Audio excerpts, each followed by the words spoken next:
Good evening and welcome to Tucker Carlson Tonight. Happy Friday. Do you remember when you first heard about the Chinese government's one-child policy? It sounded so foreign, so crazy, so grotesque. Here, the Communist Party was deciding how many children people were allowed to have. There was state monitoring of pregnancy, there was forced sterilization, there was infanticide at scale. To the Western mind, the whole thing was repugnant and alien. But maybe the most un-American thing about the Chinese one-child policy was the policy itself. The idea that government could insert itself into the most intimate details of your private life struck most Americans at a gut level as incomprehensible. The whole point of America was to avoid plans like that. The whole point of America was personal freedom. That's why the country was founded. What you do in private, on your own time, with your own money, within the boundaries of the law, was your own business and nobody else's business. It was a foundational point, and on that question, there appeared to be, thank God, bipartisan agreement. Conservatives believed in the Bill of Rights. Liberals believed in personal choice. My body, my choice, they said. Government out of our personal lives. They said that for decades. Now we know they didn't mean it.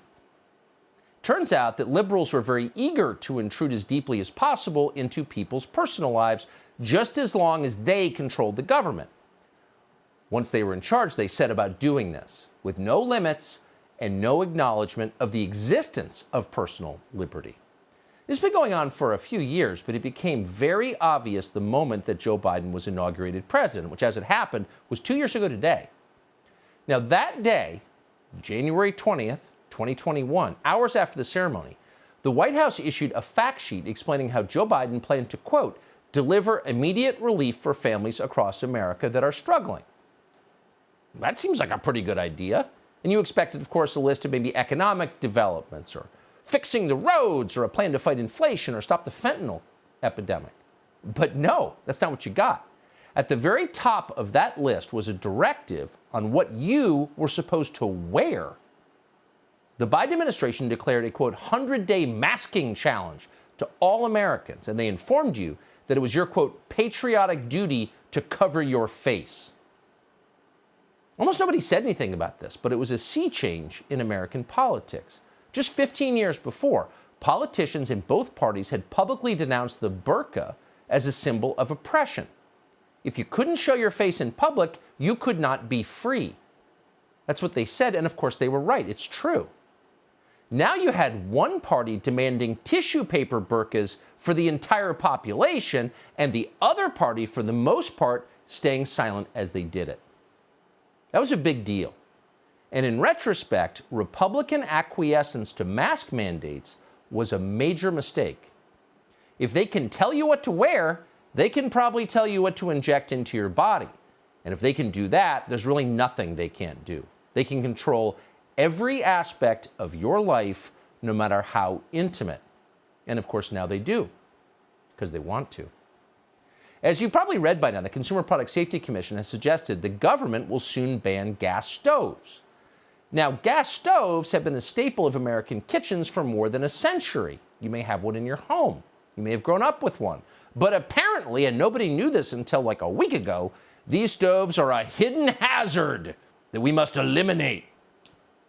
So why do we suddenly know that gas stoves are a hidden hazard? Why did no one tell us this before? Where'd this information come from? Well, as the Washington Free Beacon has reported, government regulators are citing a study from a group called the Rocky Mountain Institute. And the Rocky Mountain Institute recently partnered with the Chinese to implement a, quote, economy-wide transformation of America. Okay. So the Chinese government, by proxy, gets to decide how you cook your dinner, what appliances you're allowed to have in your own kitchen. That's right, declared the Washington Post. And it's a good thing. The hidden hazards of these appliances, the Post declared with obvious relief, is finally getting attention. Finally! We've been waiting for it! You can imagine the celebration in the Post newsroom where they've been fretting about gas stoves for decades, and finally the science has caught up to their concerns. Well, unfortunately for the Washington Post newsroom and the Biden administration and most of all the Chinese government, not everyone in America was immediately on board with the idea of getting rid of your gas stoves because they're a hidden hazard. Many people kind of like gas stoves. And they were pretty annoyed, thank heaven, that someone might want to take them away on the basis of one piece of garbage science pushed by the Chinese government. So the whole ban your gas stoves thing became a PR disaster for the Democratic Party. And they responded accordingly. No, they didn't pull back and say, oh, we're not going to take away your gas stoves. No. They pretended it never happened. In fact, anyone who is worried about the government banning your gas stoves, they told you, is an illiterate mouth breather and possibly a dangerous QAnon militant. The problem is not that we're taking your gas stoves, it's that you're worried that we might take your gas stoves. You freak! Watch this. The GOP's latest culture war nonsense, the imaginary ban on gas stoves that they're all getting mad about over on Fox. We've even gotten to the point where a debate over gas stoves and whether or not they affect childhood asthma has turned into the fear of jackbooted thugs breaking into people's homes. To have gas stoves pried out of their cold, dead hand, equating it with the priorities of God and country and, what have you. This is just about purely the trolling that we have in Republican politics right now, right? There was the gas stove initiative that they were performatively outraged about. Well, this is really delusional drivel from the harem of the unhinged over at Fox News. You have Ron DeSantis, so I'm going to protect your gas. Everybody's going to be talking about gas stoves, It's so stupid. Yeah, it's pretty funny. Right-wingers who had nothing else to worry about just one day decided to create a moral panic about gas stoves. They just imagined that someone might be coming for their gas stoves. Maybe because the Consumer Product Safety Commission of the Biden administration said they were coming for your gas stoves. But noticing that is not just a sin. Oh, no. It's worse than that. It's another battle in the culture wars. Say the people who elevated bathroom politics and people's sexual orientation to the very top of the queue of political concerns. They're worried about a culture war. Stop with the culture wars. In other words, submit. And right on cue, the Washington Post took up the new battle cry. Gone were the stories about how we need to ban gas stoves. In their place were attacks on Republicans for worrying that someone might try to ban gas stoves. Quote, GOP thrusts gas stoves, Biden's green agenda into the culture wars. Oh, not the culture wars. Probably true that most conservatives would be happy not to talk about culture at all if people would just leave their culture alone and stop intruding into it and telling their children who to have sex with. Disrupting the ancient division between men and women in, say, the bathroom. No, Republicans are not driving the culture wars, for all their many faults. Actually, it turns out Democrats are trying to ban gas stoves, and they've been working on this for several years now. The problem was we just didn't know. Los Angeles, San Francisco, Seattle, New York City have already restricted hookups for gas stoves and gas ovens. San Diego, which was once upon a time a nice and reasonable place, says it plans to ban all gas stoves outright by 2035, at which point it will be nirvana. Now remember, all of this moral panic on the left about gas stoves stems from fake science about the health risks of natural gas pushed by the Communist Party of China. Now, why would China push fake science like that? Maybe because the United States has some of the biggest natural gas reserves in the world. And if we can be convinced not to use those gas reserves, we will be weak and they will be strong. They're not banning gas stoves. It's that simple.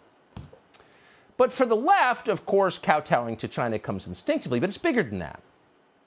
The real instinct here is that banning things other people like and enjoy is the purest expression of power. When you can snatch someone's pleasure away, you feel like God. The rush of telling people they're not allowed to do something is just irresistible to certain sorts of people, to weak people, pathetic people, who cluster together in what's called the Democratic Party for warmth and safety and power. Notice conservatives aren't that interested in their party. They'd rather be with their own family. But your average leftist is weak and afraid inside. And so the party is the most important thing, not the individual, the party. Together we are strong. Apart we are powerless. Turns out some people like menthol cigarettes. Not allowed. Oh, menthol cigarettes, but some people like them.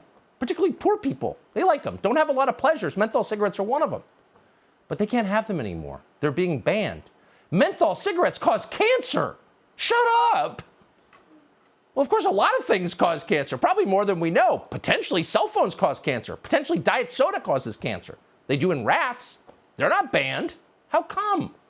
Because the people who make and use those products have paid millions in campaign contributions to keep them legal. But nobody cares what menthol smokers think. They're at the bottom of our caste system. They're poor, so no more pleasure for them. Menthol cigarettes are out, along with the many small businesses that sell them. Watch. The biggest seller at the Elmsford Smoke Shop these days are the vaping products, but a close second is menthol-flavored cigarettes. I think that's a basic, like a human right to buy like the favorite cigarette if they want. Owner Anna Yao says menthol products have always been popular. It's why she keeps them displayed behind the cash register next to the regular cigarettes. But soon Anna may not be able to sell any of those flavored butts. Very difficult, very hard for us. The FDA today proposed a plan that would in fact ban menthol cigarettes and flavored cigars, saying the actions have the potential to significantly reduce disease and death. As for Anna, she hopes the FDA will reconsider so her business can survive. It's really hurt my business. What's so interesting is the lady you just saw was clearly not from this country. She doesn't speak regular English. She's obviously an immigrant. Her first response is, well, buying the kind of cigarettes you like is a human right. And she's absolutely right. And she probably moved here for that reason. But boy, do they hate tobacco. And it's not because it causes cancer. They don't care about your health. They closed the gyms during COVID. Anyone who closed a gym during a pandemic that killed people who were fat clearly doesn't care about your health at all. They hate nicotine. They love THC. They're promoting weed to your children, but they're not letting you use tobacco or even non-tobacco nicotine delivery devices, which don't cause cancer. Why do they hate nicotine? Because nicotine frees your mind, and THC makes you compliant and passive. That's why they hate it. It's a real threat to them. New legislation in New York would raise the cigar tax. How many people die from cigars? It's 75% now. In New York, the tax on cigars will be 95%. Guess what the tax on weed is in New York? 13%! Oh, have some more weed. No more nicotine for you. You should also know that New York has also banned the use of plastic straws. Now, why'd they ban plastic straws? You know, there's a reason for this. But we can't remember what it is. To be fair, neither can Kamala Harris. Do you ban plastic straws? I think we should. Yes. I mean, look, I'm going to be honest. It's really difficult to drink out of a paper straw when if you're just, like, if you don't gulp it down immediately, it starts to bend. Yes. And then, the little thing catches it. And then, so we got to kind of perfect that one a little bit more. Let's encourage innovation. And I think we could do a little bit better than some of those flimsy plastic straws. But we do need to ban the plastic. Let's encourage innovation. You can't even get the planes to take off on time. You can't even get the rats out of Penn Station. But you, who've never had a job, are going to invent an alternative to the plastic straw? We'll wait. What are you going to come up with, a titanium straw? Got any ideas on that? Carmela Harris? These are the last people who should be regulating anything. They would know innovation if it got in the shower with them. But the bottom line is they have no authority. They have no constitutional authority over your personal life. If it's not in the public sphere, they have no right to ban it. You can smoke any kind of menthol cigarettes you want. You can cook at any stove you want. Only you decide what goes into your body. Period. That's the promise of America. And if we don't stand up for that and say, no, come and get it. Unless we're not embarrassed to be made fun of by MSNBC. Oh, you're obsessed with gas stoves. No, you're obsessed with gas stoves, buddy. You're obsessed with controlling my life, and I'm not going to let you. Come and take it. How's that? But no one says that. So now they're banning laundry detergents, because those are dangerous too. Incandescent light bulbs. They're also on the way out. The Department of Energy has just banned them. They look too good. So now you're stuck with some glowy fluorescent crap. You're saving the planet. There's no rhyme or reason. The only thing that unites all of these regulations is the control they hand to a small group of dumb people with no demonstrable job skills who only feel alive when they're crushing the weak. They make up these insane laws because it makes them feel like Jesus. That's the truth. In Massachusetts now, you can't throw out your old jeans and your old socks anymore. It's a civil offense to dispose of textiles. It makes you want to go and to throw T-shirts all over Martha's Vineyard just to break the law. The country has banned shower heads that work and toilets. So those are the rules for you. No rules apply to the people in charge. Hunter Biden gets to lie in a federal gun form, but you can't throw out your old jeans. You can't have a gas stove, but they can drive drunk. You only arrest for the purpose of dealing with a felony that's committed, and I don't count drunk driving as a felony. So you don't count drunk driving as a felony, but catching a menthol smoke is now a felony, using a shower head that you don't like, or the wrong light bulbs, or throwing away your old socks. This is insane, and it only continues because people put up with it. You have no constitutional right to tell me what clothes to wear, what to put in my body, what flavor my cigarettes are. None of this is in your purview as a politician. Fix the freaking roads. You're totally incompetent. This is a country that was founded because people didn't want to pay a tea tax, and so they started a war. But it's changing. And a lot of Americans, we hate to say, particularly affluent ones, particularly affluent middle-aged women living in cities, not to be too specific, are totally for this. Today, the New York Times published an op-ed from a woke American woman who spent 16 years living in China. What does she miss about China? She misses the Communist Party of China co-parenting her children. She thinks the Chinese commissars did a better job as a mother than she could have. She misses their firm hand. And we're quoting, not making this up. This is the New York Times today. Quote, our stringent government co-parent quickly made its presence felt, the woman writes. The girls' Chinese kindergarten lectured us on everything, including how many hours our daughters should sleep, what they should eat, and their optimal weight. The Communist Party fat-shamed this lady's kids. Quote, we sometimes felt as if our children were on loan to us for evenings and weekends to be delivered back to school each weekday. Now, again, she's not writing a new version of Darkness at Noon. She's complimenting the government of China.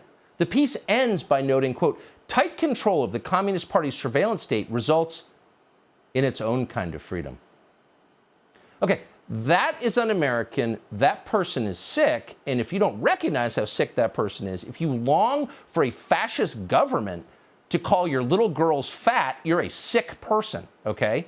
The fact that the New York Times would run that and expect all of its readers to applaud, oh, if only the government would tell my kids they're fat, this would be a better country.